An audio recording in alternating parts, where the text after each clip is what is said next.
Hey guys, I'm going to talk about how to install Windows Admin Center, and I'll also show you how to manage servers and desktops from Windows Admin Center.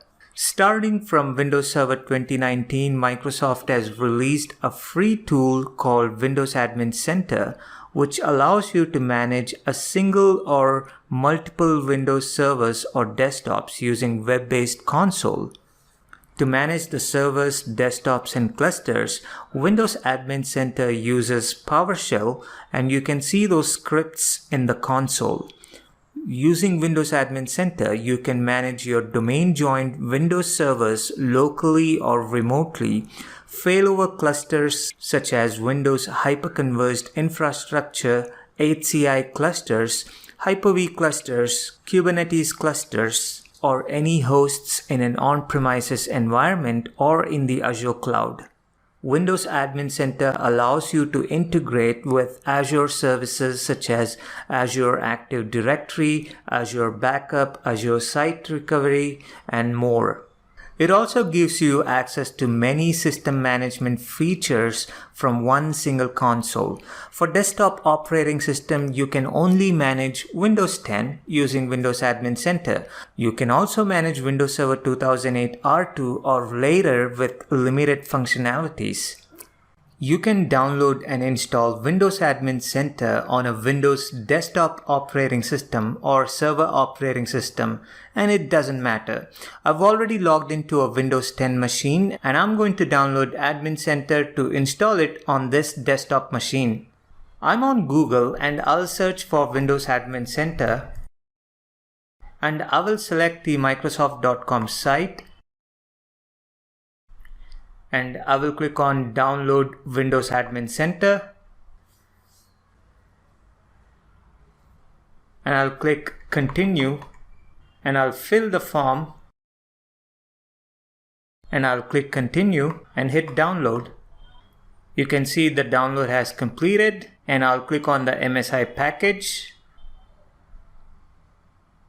The installation wizard opens up, and I'll click Next. You can either select to send only the required diagnostic data or both required as well as optional diagnostic data. I will keep the default and click on Next. In this screen, you can use Microsoft Update to update the Windows Admin Center. So I will select Use Microsoft Update when I check for updates and click Next. Click on Next on the screen Install Windows Admin Center on Windows 10. In the screen Installing Windows Admin Center, you can select a port for the Windows Admin Center site. I will keep the default port, which is 6516. I will keep the other options checked and check the option Create a desktop shortcut to launch Windows Admin Center, and I'll click Install. The installation will begin, and you need to wait for the installation to complete. In the screen, one more thing, the wizard informs you that you need to accept the certificate for Windows Admin Center client, and you can also select the option Open Windows Admin Center to open soon after you close the wizard. I will not select this option. I'll click on Finish to close this wizard. To launch the Windows Admin Center, double click on the shortcut icon on the desktop. It will open up a browser and navigate to HTTPS localhost port number 6156. The first time you open, it will prompt you to accept the certificate for Windows Admin Center client, which I'll select and click on OK. By default, it has added my local Windows 10 laptop. To add your first server, click on the Add button and click on Add under Servers. I will specify a server running Windows Server 2019 operating system, and the hostname is Server02. I will click on Add, and it will use the currently logged on account to add the connection.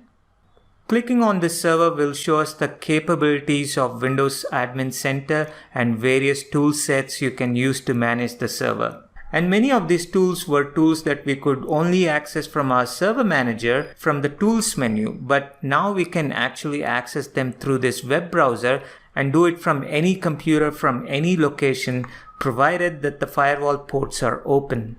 There are also some options that we had to use PowerShell to configure, but we can do that today using Windows Admin Center, such as some clustering and networking features. Let's click on Networks and see what we can do. Here we see our Ethernet adapter and we see our IP address. And scroll down, we can see all kinds of information about it, our entire IP setup.